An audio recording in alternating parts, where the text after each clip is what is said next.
지금은 아는 것이 힘이다. 시간입니다.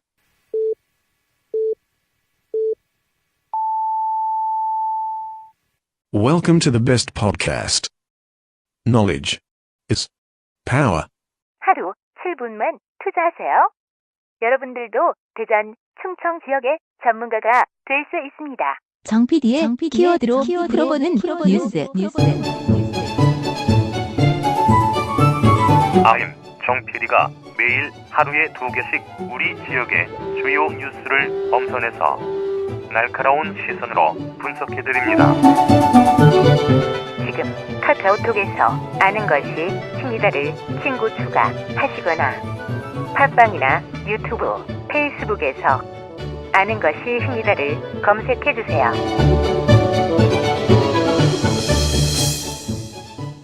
꼭꼭 숨어봤자 금강유정 손바닥이다. 김종술 기자의 4대강 술래잡기. 22조 원이 넘는 혈세가 투입된 4대강 사업 그 폐해 현장을 강에서만 사는 남자 금강요정 김종술 기자로부터 전해듣습니다. 지금 카카오톡 플러스 친구에서 아는 것이 힘이다를 친구 추가하시거나 팟빵이나 유튜브, 페이스북에서 아는 것이 힘이다를 검색해주세요.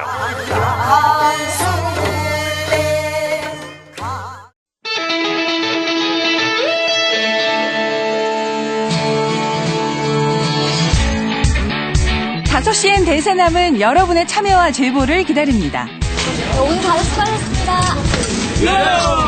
진부모님 나머지 다 여러분의 일상, 올해는 독립운동과 서울에 대하여 문제점을 지적하고 나누고픈 현장, 다양한 소리를 보내주세요. 단문 50원, 장문 100원의 유료 문자 샵 2309, 페이스북과 카카오톡 플러스 친구에서 대세남을 검색해 참여하실 수 있습니다. 5시엔 대세남, 지금 참여하세요. 네, 5시엔 대세남 수요일 순서 함께 하십니다. 먼저 키워드로 보는 뉴스 브리핑 진행합니다. 팟캐스트 하는 것이 힘이다. 정진호 PD 나왔습니다. 어서 오세요, 정 PD. 네, 안녕하십니까. 정진호입니다. 예, 오늘 첫 번째 키워드는요? 네, 오늘 첫 번째 키워드는 마사지 2로 정해봤습니다. 어제 마사지 1에 이어서 2인가요? 네, 그렇습니다. 예. 그 의정비가 전국 꼴찌라면서 그 47%라는 큰 폭의 의정비 인상을 추진했던 그 세종시의회 의원들은 그 올해부터 무려 1,128만 원을 더 받게 될 예정이라고 합니다. 예. 당시 그 의정비 인상의 명분은 그 앞서 말씀드렸던 바와 같이 그 세종시의 의정비가 전국 이제 꼴찌 수준이라는 거였는데요. 그런데 의원들이 일할 때 쓰는 업무 추진비는 전국에서 세종시가 가장 높았던 것으로 그렇게 밝혀졌습니다. 예. 그럼에도 불구하고 그 이 업무 추진비 이야기는 쏙 뺀 채 기본 의정비만 부각시켜서 큰 폭의 의정비 인상을 추진했던 것이라고 합니다. 예. 눈 가리고 아웅이네요. 네, 뭐 그렇게 보일 수도 있을 것 같습니다. 원래 이 업무 추진비는요, 그 의장과 부의장 그리고 각 상임위원장들이 사용하는 돈이긴 한데요. 그 정의당 세종시당 준비위원회에 따르면은 이를 의원 1인당 단순 환산을 해보면 1,413만 원으로 그 인구가 5배 많은 대전시 의회보다는 400만 원이네요. 예, 그리고 예. 서울시의회보다는 1,000만 원이나 더 많은 금액이라고 합니다. 그러니까 이 자료를, 이 숫자를 자신들에게 유리하게 역시 또 마사지했다라는 얘기지요. 네, 있는 거를 감추고 이제 불리한 쪽만 이렇게 내세웠다 그런 얘기인 거죠. 예. 그 인상된 의정비 이번에 이제 인상시키려고 하는 의정비 5,300만 원에 그 업무 추진비를 이렇게 더해 보잖아요.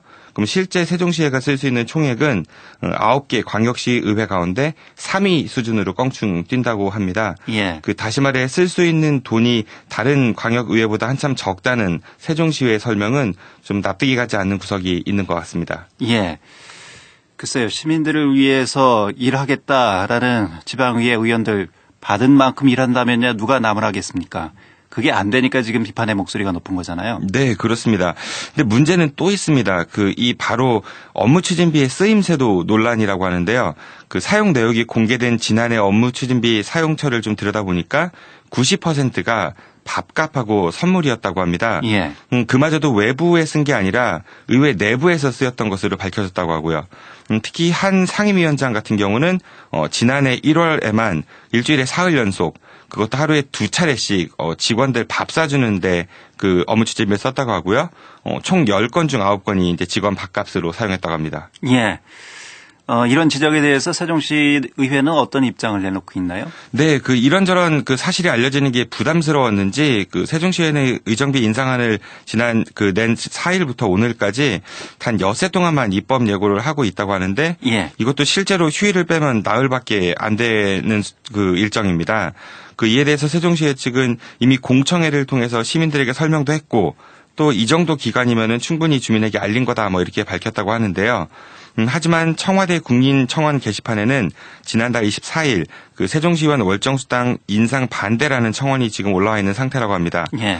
한편 이번 의정비 인상을 확정하는 본회의는 오는 1월 25일에 열릴 예정이라고 합니다. 예. 지난번에 세종시 의회에서 무상교복과 관련해서 이 주민들과 합의된 조례까지 본인들의 그런 권력 다툼으로 부결을 시켰잖아요. 네, 그런 일이 있었었죠. 예. 그런 사안에 대해서는 치고받고 싸우더니 의정비 인상과 관련해서는 아주 단합된 마음으로 일사천리로 진행하는군요. 네. 이게 한두 해 지적된 문제는 아닌 것 같은데요. 예. 왜 이런 게 고쳐지지 않는지 정말 좀 시민의 한 사람으로서 답답한 마음이 들 수밖에 없는 것 같습니다. 예. 담합 다 맞는 말인 것 같습니다. 네네. 예. 두 번째 키워드는요? 네. 두 번째 키워드는 파업의 자격 1편으로 정해봤습니다. 파업의 자격이요? 네. 파업하는데도 자격이 있어야 됩니까?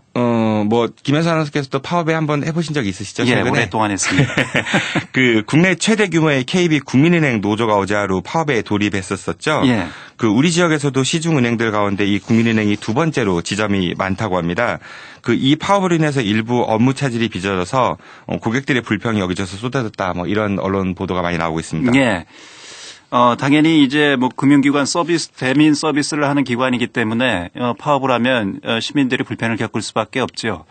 하지만 이 파업이라는 것은 노동자의 또 이 가장 기본적인 권리이기도 하기 때문에 이 부분을 또 어떻게 봐야 되는지 이거는 우리가 진지하게 한번 생각해 봐야 될 부분이 아닐까 싶습니다. 네, 그렇습니다. 노동자들이 자신들의 입장을 관철시킬 수 있는 유일한 무기가 파업이라고 밖에 볼 수 없을 것 같거든요. 근데 특히 그런데 이번 파업에 대해서 많은 언론들이 나라 경제도 어려운데 고액 연봉자들이 배가 불러서 그런 거다. 집단 이기주의다. 이런 비판의 목소리를 쏟아내고 있습니다. 예. 이는 우리 지역의 대다수 언론들도 오늘 뉴스를 보니까 마찬가지로 보도를 하고 있고요. 저도 감정적으로는 이런 시각을 좀 이해할 수는 있을 것 같은데요. 하지만 이들이 왜 파업을 했는지에 대해서는 좀 객관적으로 살펴볼 필요가 있지 않을까 싶어가지고 이번 키워드를 준비해봤습니다. 예. 왜 이 국민은행에서 파업을 했는지 이 부분을 좀 먼저 살펴볼까요? 네. 이번 국민은행 파업은 19년 만이라고 하는데요. 하루짜리 경고성 파업이었고 파업 참여 인원은 전체 14,000여 명의 직원들 중 노조 측 추산은 10,000명 정도, 그리고 회사 측 추산은 5,800명 정도였다고 합니다. 노조 측은 지난 10월부터 이어진 교섭에서 사측이 별다른 협의 없이 본인들의 입장만 내세우고 있고, 또 노조가 이야기한 적도 없는 200% 성과급 이런 이야기를 해서 KB 직원들을 마치 이제 파렴치한으로 몰아세우고 있다 이렇게 주장을 했는데요. 예. 이들은 윤종규 KB 금융지주 회장의 퇴진을 강하게 요구하고 있다고 합니다. 예. 언론에서 보도되는 걸 보면 국민은행 노조가 성과급 인상, 임금 피크제 철회 이거 다 이제 자신들의 처우 개선을 위해서 밥그릇 지키기 위해서 지금 파업을 하고 있다. 이런 논조들이 많은 것 같거든요. 근데 그게 다가 아니겠죠. 네. 예. 이런 비난을 감수하면서까지도 그리고 노조가 인사상의 불이익을 감수한다든지 아니면은 말씀하신 대로 고액 연봉자들이 배부른 집단 이기주의다 이런 비난을 감수하면서도 이렇게 대대적으로 파업을 돌입한 데에는 나름의 이유는 있습니다. 그 현 윤종규 회장 체제 이후 국민은행의 경영 방식에는 여러 문제점들이 지적되고 있는데요. 우선 국민은행의 한 지점장은 이번 파업 배경으로 그 윤 회장의 단기 성과주의를 지적하고 있습니다. 예. 회사 측은 높은 예대 마진, 즉 쉽게 말해서 이자 장사를 하기 위해서 다른 은행들보다 높은 대출 금리를 정해놓고 각 영업장들에게 그 압박을 가했다는 거죠. 그렇게 하면 단기적으로는 실적이 좋아 보이겠지만은 아무래도 금리가 높으니까 고객들은 결국 금리가 좀 더 낮은 은행으로 이동하지 않겠습니까? 예. 이렇게 되면 결국 국민은행의 앞날은 어두워질 수밖에 없다는 게 이들의 주장입니다. 예. 노조는 이 경영진의 무리한 단기 성과 위주의 이런 정책들에 대해서 좀 불만을 토로하고 있고 이걸 개선하지 않기 때문에 파업에 돌입했다 이런 얘기군요. 네, 그렇습니다. 그 밖에 여러 언론에서 언급되고 있는 그 임금 피크제뿐만 아니라 그 페이밴드 제도 그리고 인사 문제 등 여러 문제들이 이번 파업의 이유라고 하는데요. 오늘은 시간 관계상 이 정도로 말씀을 드리고 예. 내일 이 시간에 이어서 이번 파업의 쟁점들과 그리고 거대 노조의 파업에 대한 시선 등에 대해서 좀 이야기해 보도록 하겠습니다. 예. 요즘 키워드가 계속 시리즈로 가는군요. 그런 것 같습니다. 알겠습니다. 자, 키워드로 보는 뉴스 브리핑. 지금까지 팟캐스트 아는 것입니다. 정진호 PD였습니다. 정 PD 수고했습니다. 고맙습니다.